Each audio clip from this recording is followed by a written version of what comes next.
pela Tua palavra, obrigado, Senhor, por esta manhã, porque o Senhor tem cuidado de nós, o Senhor tem nos livrado de tantas coisas que às vezes nós nem percebemos. Sim, meu Deus. Em nome de Jesus, Senhor Deus, abençoe as famílias, abençoe cada pessoa que aqui está, abençoe-nos para que nós estejamos dispostos a ouvir a Tua palavra, que o Senhor possa ministrar aos nossos corações, em nome de Jesus, Senhor. E a Ti nós entregamos, Senhor Deus, toda a honra, toda a glória e todo o louvor, porque só o Senhor é digno, em nome de Jesus. Amém. Amém. Glória a Deus. Os irmãos podem se assentar.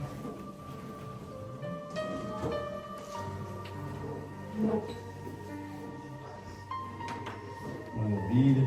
Eu vou só cortando, parece que eu estou apertado aqui. Amém. Não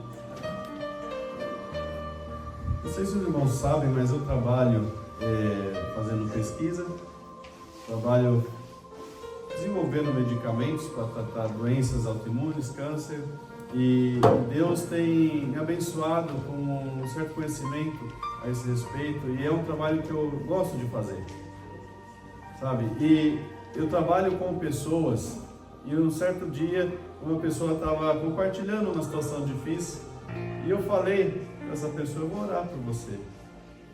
E a pessoa ficou toda impressionada, porque normalmente cientista, as pessoas quando falam de cientista pensam em alguém que não acredita em Deus, né? E eu falei: não, eu sou pastor. E a pessoa ficou ainda impressionada com isso. E ao mesmo tempo, às vezes dentro da igreja, você não sabia disso, até eu falar agora, né? Às vezes as pessoas não imaginam que cada um de nós tem uma vida, tem uma parte de uma vida. E às vezes aquilo que você está vendo é só aquela parte da vida da pessoa, sabe? Isso me fez refletir por muito tempo, e Deus tem falado isso ao meu coração, que nós temos a tendência a classificar as pessoas baseado naquilo que a gente conhece delas. E a gente nunca conhece o todo das pessoas, né? Então, por exemplo, quem está no meu trabalho dificilmente sabe que eu sou um pastor. E quem está na igreja dificilmente sabe no que eu trabalho. Mas nenhum lado, nem outro lado sabe como é que eu sou dentro de casa, né? Embora eu tenha o mesmo caráter, o mesmo perfil, mas as pessoas, elas não têm esse tipo de conhecimento, né? Por exemplo, talvez você não saiba, mas eu gosto de cozinhar, né? Eu gosto de fazer exercício. Eu gosto de jogar videogame, tá vendo? Gosto de assistir seriado. Então são coisas, agora você está sabendo, porque eu estou falando aqui. São coisas que a única pessoa que sabe dessas várias áreas da minha vida é a Luciana. Por que ela sabe disso? Porque ela tem relacionamento comigo, sabe? E agora eu quero que você abra sua Bíblia, porque o foco não sou eu, o foco é Jesus. Mas eu quero que você entenda algo aqui. Mateus 16, versículo 13.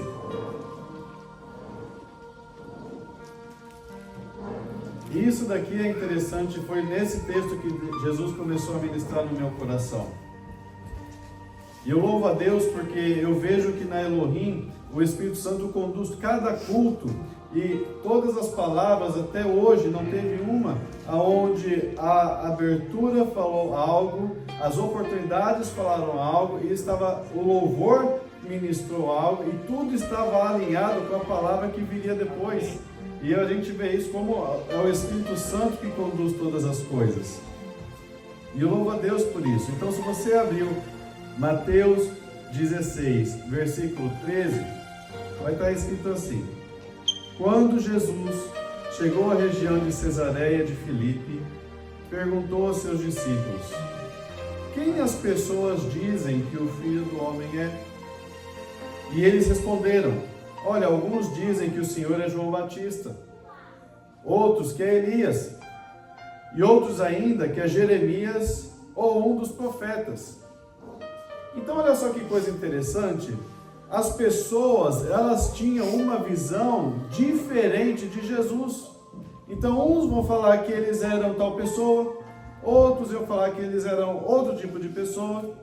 Se perguntasse para um dos mestres da lei, um dos fariseus, eles iam dar uma outra resposta de quem é Jesus. Isso daqui é interessante porque a visão dessas pessoas, ela vai estar alinhada com aquilo que elas conhecem de Jesus ou o que alguém falou para elas de Jesus. Mas elas estavam reduzindo a pessoa de Jesus àquilo que elas conheciam. Então você vê que eles falavam, é um dos profetas. Quem é Jesus? É um dos profetas. Se você for perguntar hoje para os judeus quem é Jesus, eu falo, um dos profetas. Não mudou. E aí nós temos um perigo. Por quê? Quando eu e você, nós limitamos Jesus a uma classificação, nós deixamos de receber o todo que Ele tem para nos dar. Nós deixamos de receber tudo aquilo que Ele pode entregar nas nossas mãos. E pior ainda, nós deixamos de ter um relacionamento com aquele que nos criou. Isso é perigoso demais. Jesus então vai fazer uma outra pergunta. Mas e vocês? Perguntou ele. Quem vocês dizem que eu sou? Eu quero chamar a sua atenção aqui porque Jesus não está preocupado com a popularidade dele. Ele não está fazendo essas perguntas para saber, será que o pessoal está gostando do que eu estou falando ou não? Peraí, se o pessoal não estiver gostando, eu vou adaptar minha mensagem para eles gostarem. Jesus não estava preocupado com isso. Ele estava querendo trabalhar com os seus discípulos, com os seus apóstolos. E Simão Pedro, versículo 16, vai falar o seguinte. Obrigado, Gilmar. O Senhor é o Cristo, o Filho do Deus vivo. E embora a Bíblia não vai nos dar mais informações a respeito disso, talvez os outros não teriam tido esta revelação. Aliás, eles não teriam tido essa revelação, porque Jesus vai falar assim: bendito és tu, porque não foi carne e sangue que te revelou essas coisas, foi o meu Pai que está no céu. Sabe? Então mesmo as pessoas que estavam ali andando com Jesus, comendo com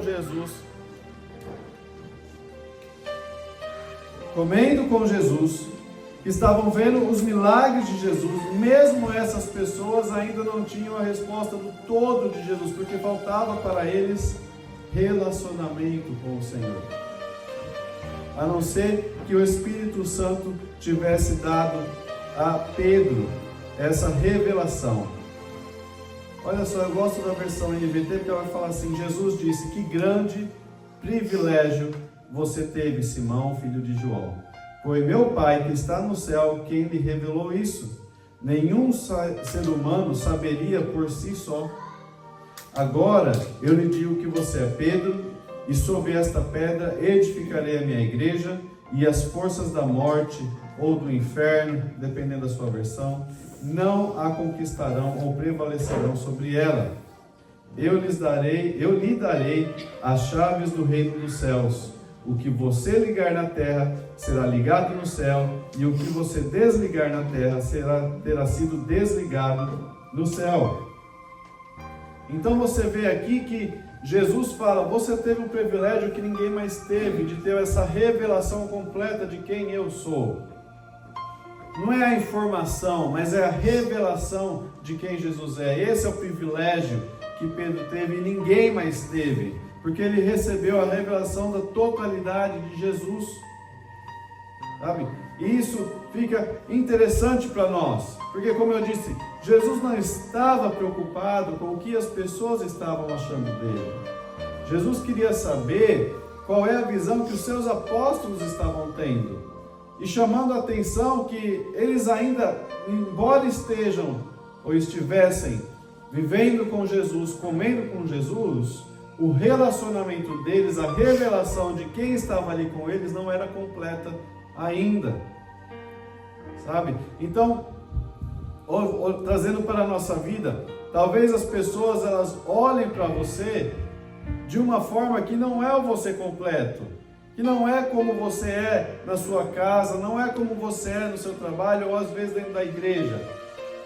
E nós temos a tendência a querer agradar e nós não podemos. Você tem que entender que a revelação de quem é Jesus, ela tem que ser grande na sua vida. E você tem que viver a sua vida para agradar Jesus.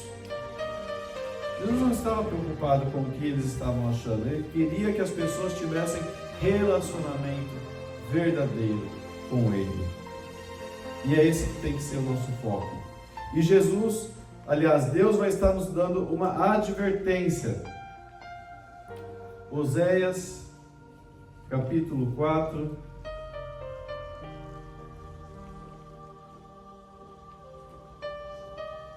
versículo 6.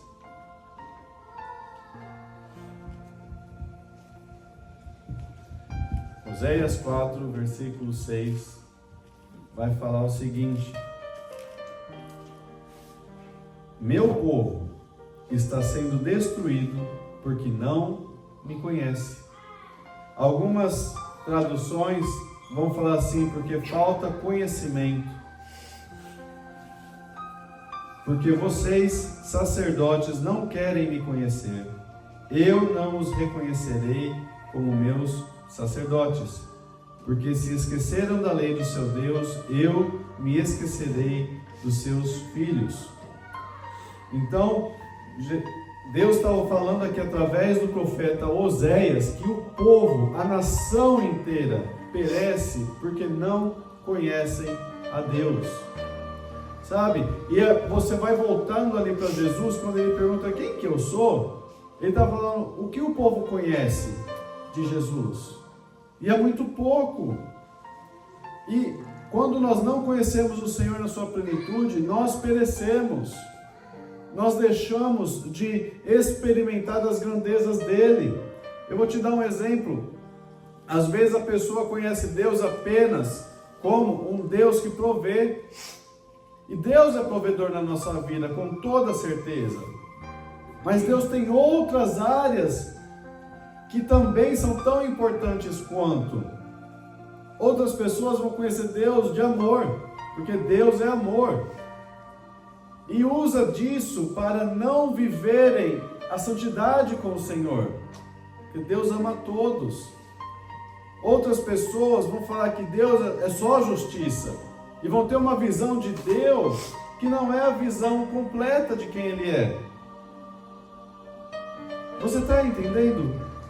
Você está entendendo que se a gente pega apenas um lado de Deus, a gente não pega o todo de Deus, a gente deixa de experimentar coisas grandes da parte dele na nossa vida.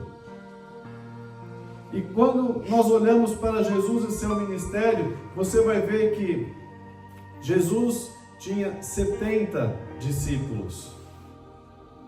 Dentro desses 70 discípulos, ele tinha 12 apóstolos, que eram as pessoas com quem ele andava, eram as pessoas com quem ele compartilhava mais coisas. Eram as pessoas que ele levava no monte para orar. Mas ainda assim, dentro dos 12 apóstolos, Jesus tinha 3 apóstolos que eram os mais próximos dele e que experimentavam mais da parte dele. Eram aqueles que ele levou para o monte para ver a transfiguração. Eram aqueles que ele levou no momento de angústia, quando ele foi no Getsemane. Pedro, Tiago e João. E ainda dentro desses 3 apóstolos, um apóstolo é aquele que tinha coragem de descansar a sua cabeça no peito de Jesus. E esse um apóstolo é o único que acreditou na ressurreição de Jesus. A Bíblia fala que deixa eu explicar, na ressurreição de Jesus, quando Jesus ressuscitou, sem que Jesus aparecesse para ele. Porque a Bíblia vai nos falar que quando o túmulo, a pedra foi removida, Pedro e João correram. E João fala que ele chegou ainda mais rápido do que Pedro. Falando, corri mais rápido, né?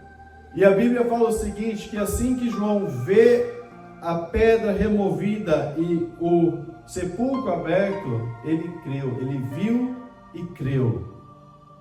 Agora os demais tiveram que ouvir as mulheres falar: olha, Jesus ressuscitou. E ainda dentro deles teve Tomé, que falou: eu não acredito enquanto eu não ver com os meus próprios olhos e não tocar nas feridas de Jesus.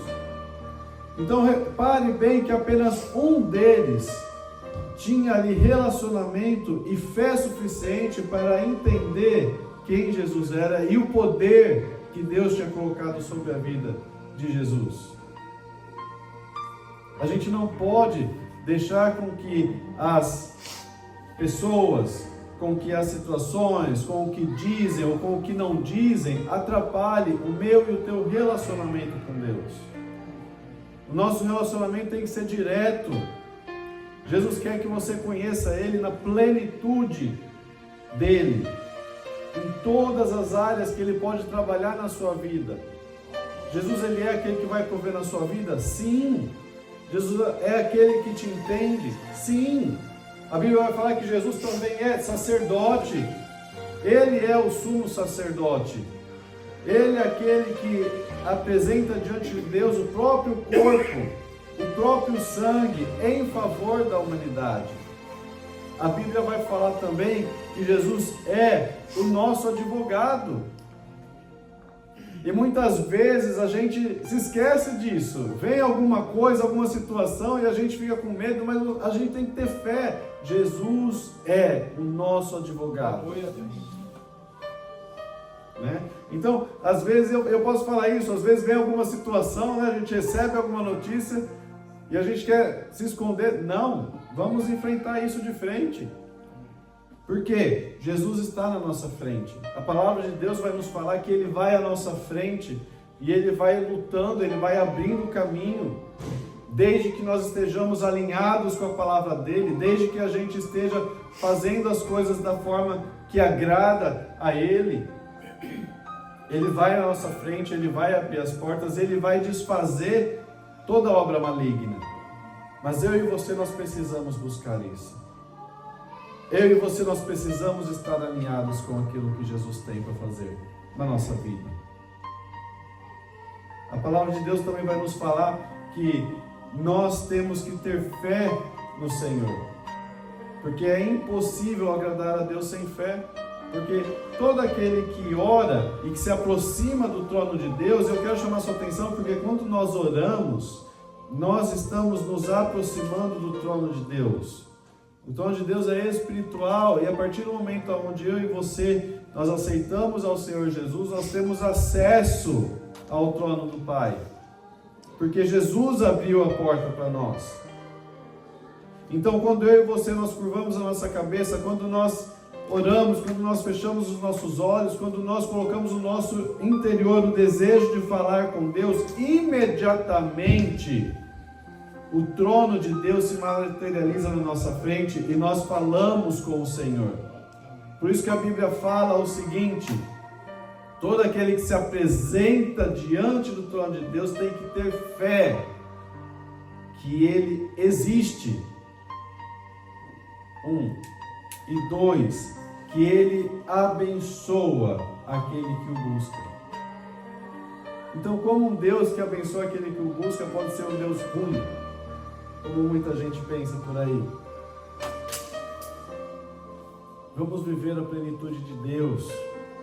Eu estou feliz demais, eu estou alegre porque o Senhor tem ouvido o nosso clamor, o Senhor tem ouvido aquilo que nós estamos colocando diante dEle. Eu quero ler com vocês um texto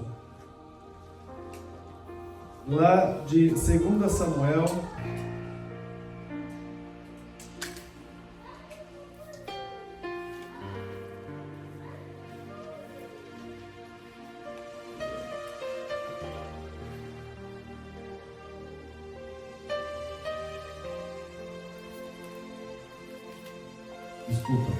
em Reis.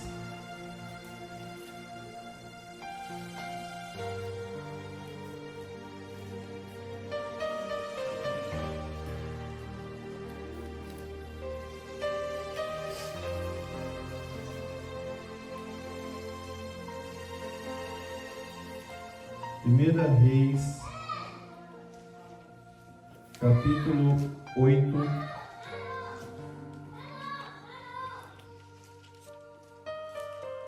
quero ler a partir do versículo 6.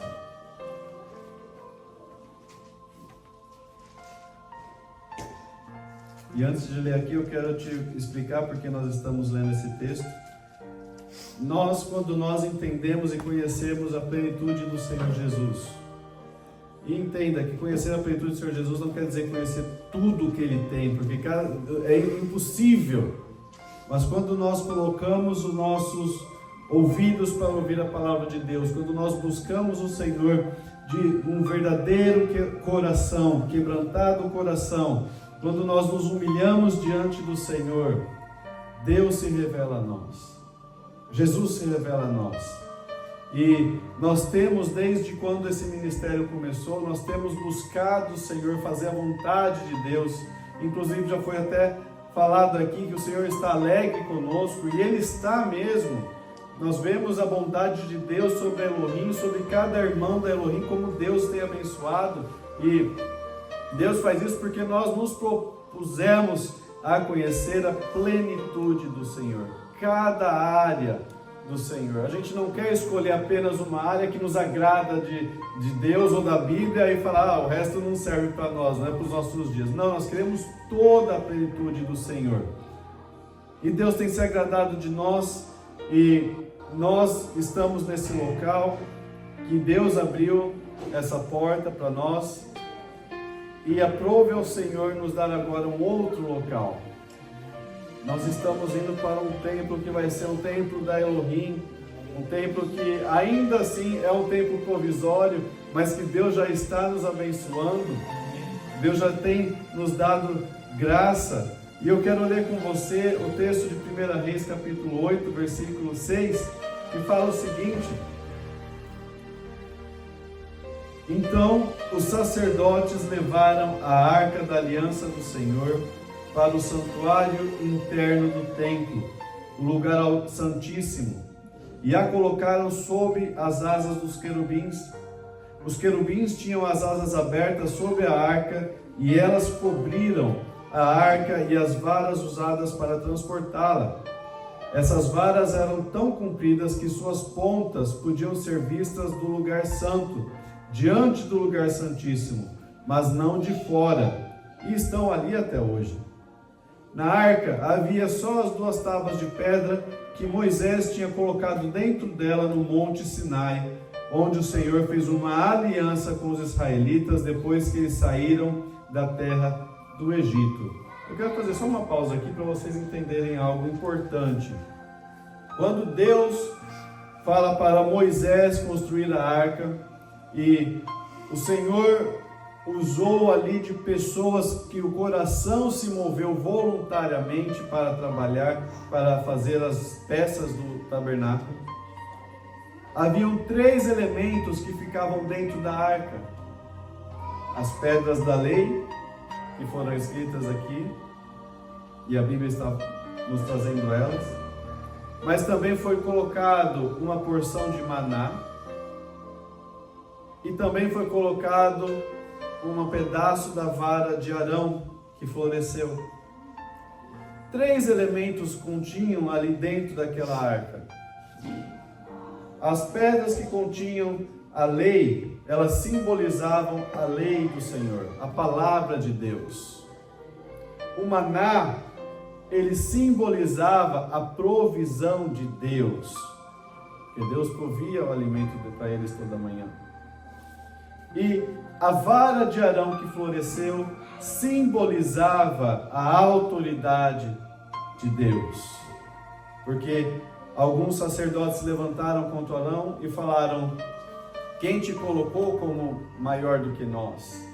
E Deus falou para Moisés: fala com que cada um pegue um pedaço de pau, uma vara, e coloque diante de mim. Aquela que florescer instantaneamente, essa é a autoridade. E a de Arão floresceu. Então Deus fala para eles guardarem dentro da arca, para que todos saibam que Deus tem uma palavra, Deus provê e Deus é a autoridade maior. Então, Isso é no tabernáculo. Quando a gente está vendo aqui o templo sendo construído, dentro da arca só existia o quê?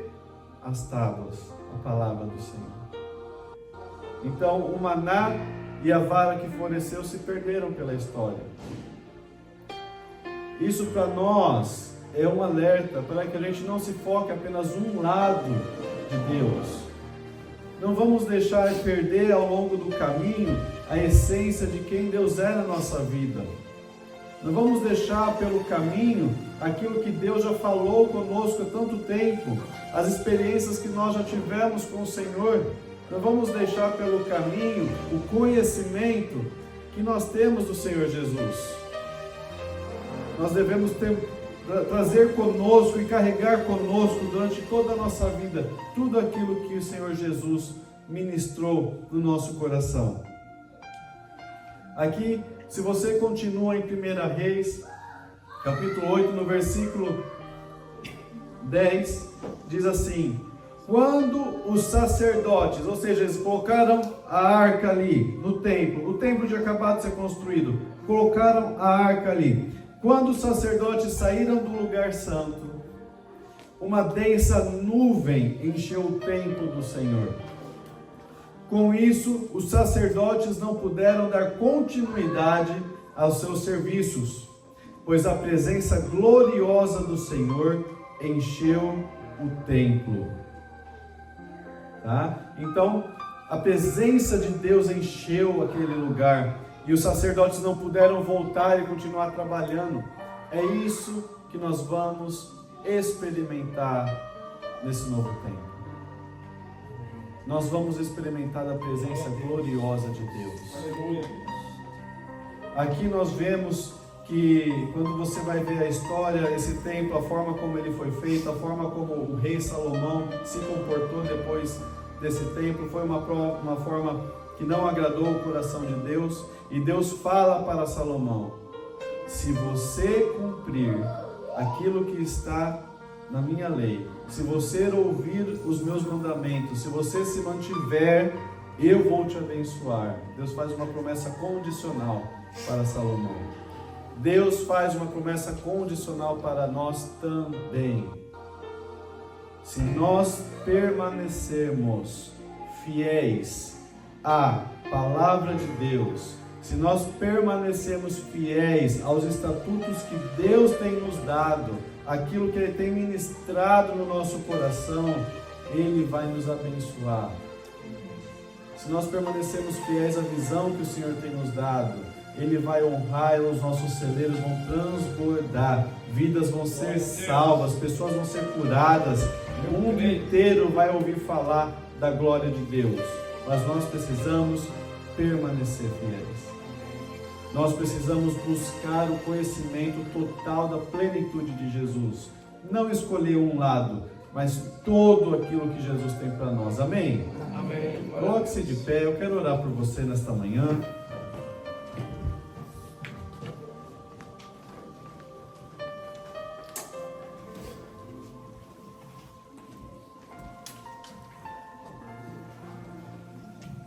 Este é um culto de agradecimento e de despedida.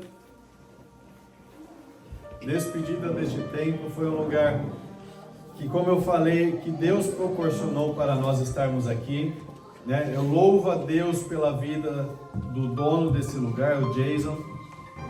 Foi uma pessoa que Deus usou para nos abençoar. E nós vamos orar agradecendo ao Senhor pelo tempo que nós tivemos aqui.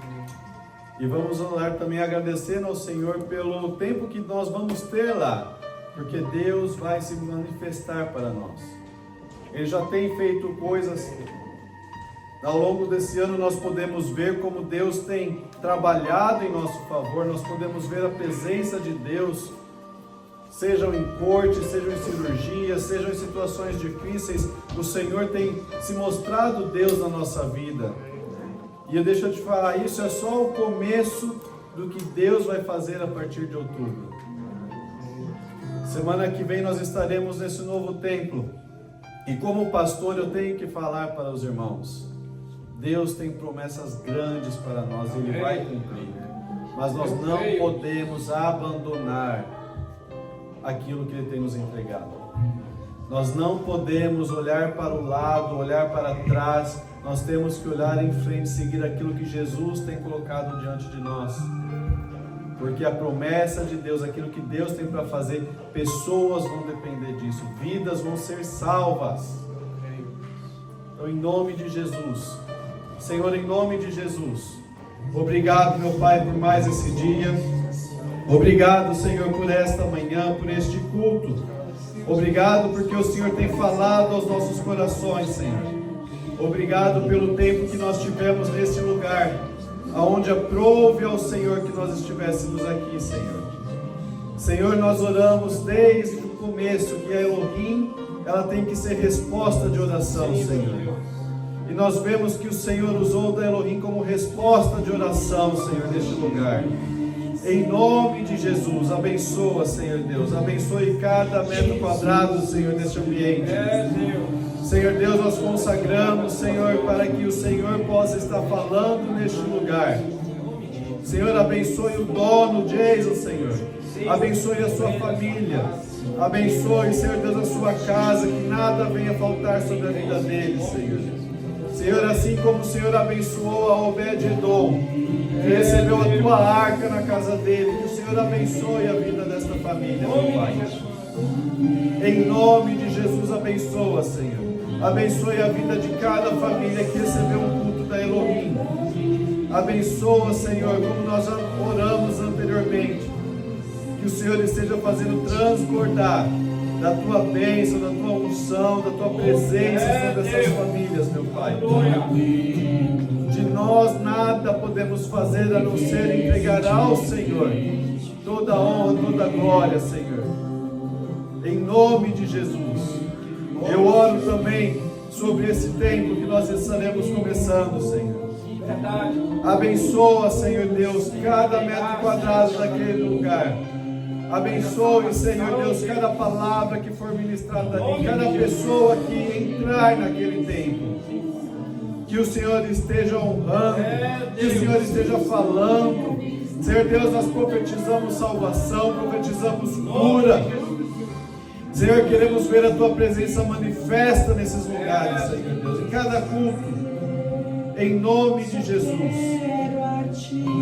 Abençoa, Senhor Deus, a nossa casa e a nossa família. Senhor Deus, tantas pessoas hoje estão chorando os seus mortos, Senhor. Seja com eles em nome de Jesus, Senhor Deus. Esteja dando consolo, esteja trabalhando em seus corações em nome de Jesus. E abençoa as nossas famílias para que nós estejamos alertas, Senhor, para aquilo que Satanás tem tentado fazer. Que nós sejamos bons pais, Senhor Deus.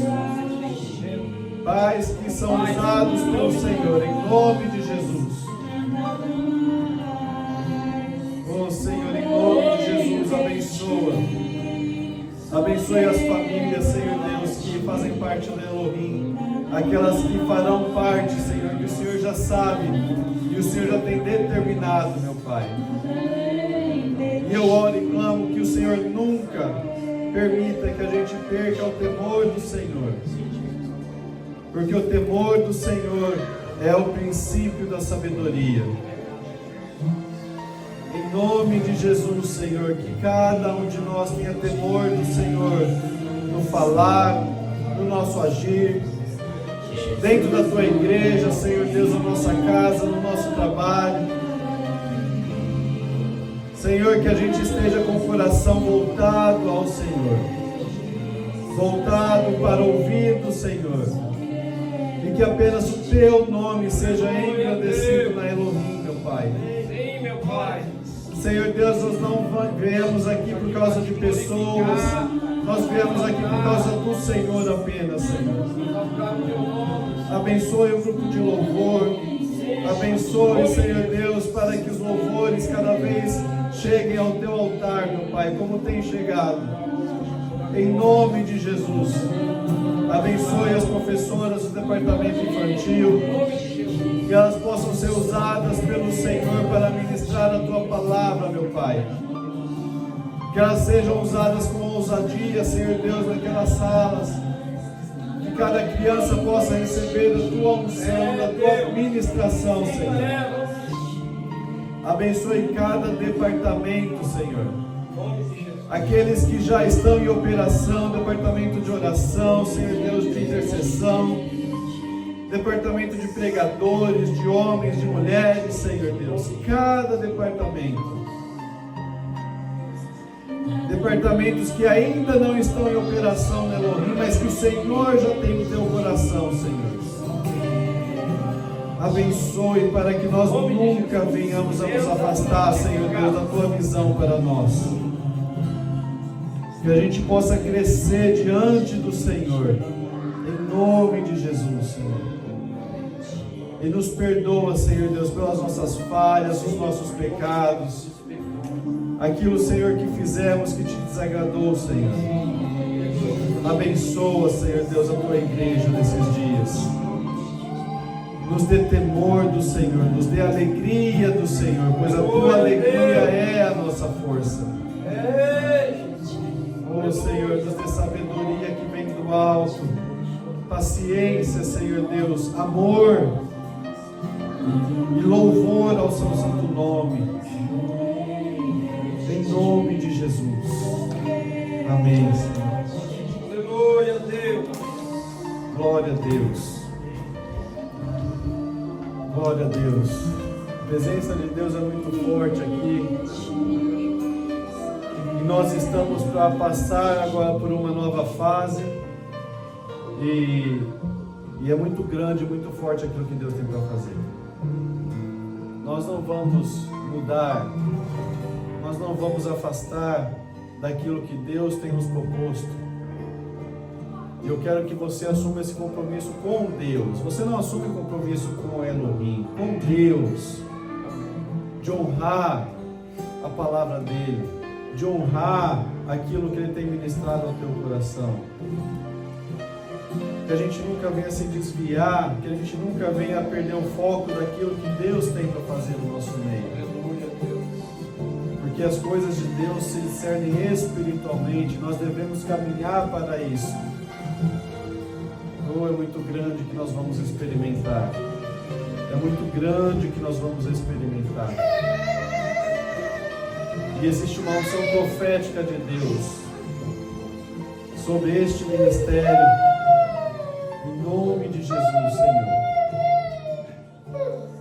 Oh, Espírito Santo de Deus que se move nesse lugar, que fala e que unge, e que consola, e que ministra, e que derrama do amor dele. Oh, Espírito Santo, fala aos nossos corações, Senhor. Fala, Senhor Deus, ao nosso meio. O Senhor tem toda a autoridade neste ministério, Espírito Santo. Conduza cada culto, cada pessoa, Senhor Deus. Cada um de nós, para nós fazermos a Tua vontade, para nós estarmos alinhados com o Senhor. Nos corrija, Senhor Deus, porque o Senhor corrige aqueles que o Senhor ama. Nos direciona em nome de Jesus. Em nome de Jesus, Senhor. Em nome de Jesus. Amém. Eu não tento encerrar, mas o Espírito Santo. Aleluia. O Espírito Santo, o Senhor está muito feliz conosco. O Senhor tem coisas para fazer no nosso meio. E embora nós possamos às vezes olhar e ver o natural, o espiritual, nós estamos repletos aqui dos anjos do Senhor. Assim como o profeta um dia falou, eu queria que Deus abrisse os seus olhos para que você visse. Que Deus abrisse os nossos olhos para nós vermos como nós estamos aqui na visitação de Deus. Como o Espírito Santo tem se movido no nosso meio. E que grandes coisas Ele tem para fazer no nosso meio.